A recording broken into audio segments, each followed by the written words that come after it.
वैद्यकीय प्रवेशासाठी अत्यंत महत्त्वाची मानली जाणारी नीट UG 2026 परीक्षा सध्या मोठ्या वादाच्या भोवऱ्यात सापडलेली आहे. देश पातळीवर झालेल्या कथित पेपरफुटी आणि गैरव्यवहार प्रकरणाचे पडसाद आता स्थानिक पातळीवर उमटू लागले आहेत. या प्रकरणी दोषींवर कठोर कारवाई करण्यात यावी यासाठी नांदेडमध्ये प्रोफेशनल टीचर्स असोसिएशन अत्यंत आक्रमक झाली असून त्यांनी थेट जिल्हाधिकाऱ्यांना निवेदन दिलेलं आहे. नीट परीक्षा गैरव्यवहार प्रकरणाने देशभरात खळबळ उडवून दिलेली आहे. देशभरातील 22 लाखाहून अधिक प्रामाणिक विद्यार्थ्यांच्या मेहनतीवर पाणी फिरवणाऱ्या या पेपरफुटीचा प्रोफेशनल टीचर्स असोसिएशन महाराष्ट्र राज्य या खाजगी कोचिंग क्लासेस चालकांच्या शिखर संघटनेने तीव्र शब्दात निषेध केला आहे. संघटनेच्या पदाधिकाऱ्यांनी नांदेडचे जिल्हाधिकारी साहेब यांना अधिकृत निवेदन देऊन निष्पक्षपाती तपासाची आणि दोषींना कठोर शिक्षेची मागणी केली आहे. महाराष्ट्रामध्ये 3 मेला जी परीक्षा नीटची झालेली होती त्या परीक्षेमध्ये खूप मोठा कॉफी म्हणा किंवा त्या ठिकाणी पेपरफुटीचं प्रकरण जे घडलेलं आहे आणि हे निदर्शनास आल्यानंतर केंद्र सरकारने ही परीक्षा रद्द केलेली आहे.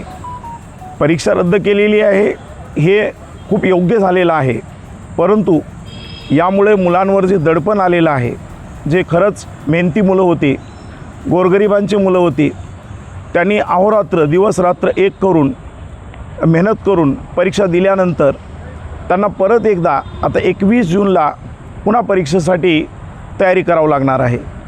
खरं म्हणजे अशा परिस्थितीमध्ये शासन या ठिकाणी या विद्यार्थ्यावर जो अन्याय झालेला आहे तर असा अन्याय पुन्हा होऊ नये म्हणून या पेपरफुटीमध्ये जे कोणी दोषी असतील त्यांच्यावर कठोरातली कठोर कार्यवाही झाली पाहिजे.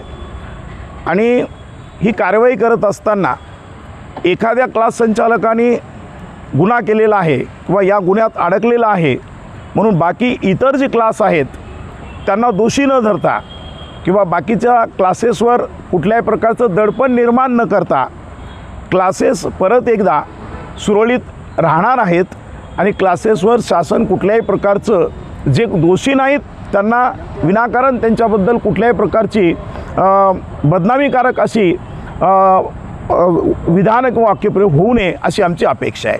प्राध्यापक शिवराज मोटेगावकर सर यांचे लातूरमधून क्लासेस सुरू झाल्यानंतर संपूर्ण महाराष्ट्रात 4-7 ठिकाणी क्लासेस आहेत, परंतु पेपरफुटीमध्ये जेव्हा त्यांचं नाव आलं त्यावेळेस आम्ही कोचिंग क्लासेस संघटनेच्या मार्फत सुरुवातीला त्यांची फक्त CBI इन्क्वायरी सुरू असल्यामुळं आम्ही कुठल्याच पद्धतीचं निदर्शनही केलं नाही, त्यांच्याबद्दल निषेधसुद्धा व्यक्त केलेला नव्हता. परंतु जेव्हा CBIने त्यांना दोषी ठरवलं आणि त्यांना जेव्हा अटक केली त्यावेळेस आम्ही सर्वप्रथम महाराष्ट्र PTA तर्फे त्यांचा तीव्र शब्दात निषेध व्यक्त केलेला आहे. आणि अशा प्रकारचे अजून कोणी कोचिंग क्लासेस संचालक जर आढळून आलेले असतील तर निश्चितपणे त्यांचाही आम्ही या ठिकाणी तीव्र निषेध करतो आणि या अशा दोषींवरती कठोर कार्यवाही व्हावी हीच आमची PTA तर्फे मागणी आहे. आणि अशाच संबंधितीचं निवेदन आम्ही आज जिल्हाधिकारी साहेबांना नांदेड येथे दिलेलं नाही. ज्यांनी गुन्हा केला ना त्यांना कठोरात कठोर शिक्षा झालीच पाहिजे. आणि शासनाने जे पटकन निर्णय घेऊन नीटचे रिनीट केलं ह्याच्याविषयी मला असं वाटते की त्यांचा धन्यवादच मानायला पाहिजे. कारण कसं आहे की अनेक लेकरांचं नुकसान झालं असतं. 101% जर ही कहाणी 24 सारखे जर झाले असते तर खूप जणांना परेशानी झाली असते. त्यामुळं शासनाने केलेला निर्णय अतिशय चांगला आहे. पण शासन आता जे कठोर भूमिका घेतं त्याच्यावरती कठोरात कठोर कारवाई झाली पाहिजे. मोटेगावकर सरच म्हणून नाही, ह्यांची जी टीम आहे, ह्यांचं जे जाळं आहे हे जाळं अशा पद्धतीने हाणलं पाहिजे की भविष्यामध्ये अशा टाईपच्या ना नीटच म्हणून एक ऑल स्पर्धा परीक्षेमध्ये ही एक दहशत निर्माण झाली पाहिजे. कोणी कुठला पेपर फोडणे किंवा कुठल्या अशा कर्मामध्ये जाणे या गोष्टीपासून माणसाला भीती आली पाहिजे. म्हणून या ठिकाणी जितकी कठोर कारवाई करता येईल तेवढी केली पाहिजे आणि पब्लिकमध्ये त्यांना पनिशमेंट व्हावं या टाईपची माझी इच्छा आहे. आणि दुसरं सर्वात महत्त्वाचं आहे की तुमच्या मीडियाला एवढं रिक्वेस्ट आहे, एखाद्याने काय केलं गुन्हा केलं तर त्याला पनिशमेंट द्यायलाच पाहिजे. पण आज महाराष्ट्रातल्या या सर्व कोचिंगच्या लोकांनी किंवा या ऑल ओव्हर इंडियाच्या लोकांनी रात्रंदिवस रक्त हे करून आटून या एज्युकेशनसाठी खूप प्रयत्न करतात. एवढं मात्र लक्षात ठेवायला पाहिजे की ज्याच्यामुळं तुम्ही ही जी स्टेटमेंट करायला लागलेत कोचिंग क्लासेस हे माफिया आहे, असले आहे, तसले आहे, तेवढे वर्ड काढावं असं मला वाटतं आहे. कारण कसं आहे, माफिया ह्या त्या गोष्टी असतात ना, ह्या क्षेत्रामध्ये येत नाहीत. आम्हाला असं वाटतं 101%. त्यामुळं चुकलं तिथं 100% पनिशमेंट द्यावं. आज आम्ही रिॲलिटीमध्ये सांगतो, सगळ्या टाईपचे टॅक्सेस भरतो रिअलमध्ये. विशेष म्हणजे पालक या ठिकाणी GST भरतो. म्हणजे ह्यात विशेष असा आहे की पालक स्वतः एकतर शिकवायला पैसे बी देतो आणि आमच्या लेकराला शिकवू द्या म्हणून गव्हर्मेंटलाही पैसे देतो. आणि या ह्याच्यामध्ये कुठल्या प्रकारचा असं निगेटिव्हिटी फैला करून पालकांमध्ये किंवा विद्यार्थ्यांमध्ये भ्रम तयार होऊ नये. छानपैकी जे पूर्वी चालणार होतं तसं चालायला पाहिजे. हे कोचिंग फक्त नीटसाठीच नाही आहे. हे ज्या काही ऑल ओव्हर स्पर्धा परीक्षा आहेत, ह्या फक्त स्पर्धा परीक्षा कोचिंग सेंटरमुळं चालतात. ह्या सगळ्यांना माहिती असली पाहिजे. मग ते UPSCच्या असेल, MPSCच्या असेल, ऑल टाईपच्या एक्झाम असतील. पण त्या लोकांना, त्या लेकरांना डिप्रेशन येऊ नये ह्याची दक्षता सर्व मीडियाने घ्यावी एवढी माझी रिक्वेस्ट आहे.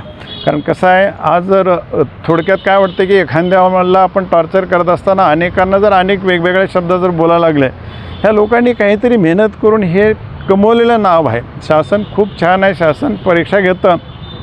पण परीक्षा घेण्यासाठी जेवढी काही मदत लागते ऑल ओव्हर या स्पर्धा परीक्षेला फक्त ह्या लोकांची बी तेवढीच मेहनत आहे, हे सगळ्यांना माहीत आहे. म्हणून मीडियाच्या लोकांना परत मी रिक्वेस्ट करतो, प्लीज अशा माफिया ह्या त्या वर्डिंग वापरू नका. तुम्हाला काही चौकशी करायची असेल तर प्रामाणिकपणे सगळ्यांची चौकशी करू देतात, काही प्रॉब्लेम नाही. पण एकानं केलं म्हणून तुम्ही या गोष्टी जर सगळ्यांना लादत असाल तर मला थोडंसं वाईट वाटतं. बाकी काहीच नाही. धन्यवाद. तुम्ही खूप छानपैकी आमची मुलाखत घेतलात. ह्याचा असा अर्थ असतो की तुम्ही आमचा सन्मान करायला लागलात.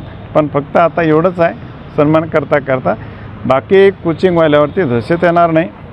आणि गोरगरीब आहे ना, ही जेवढे काही चांगले लेकरं आहेत की ज्यांना नोकरीसाठी पैसा मिळाला नाही, ते पोट भरून खायला लागलेत आणि सकाळी 4:30 संध्याकाळी 11पर्यंत काम करतात.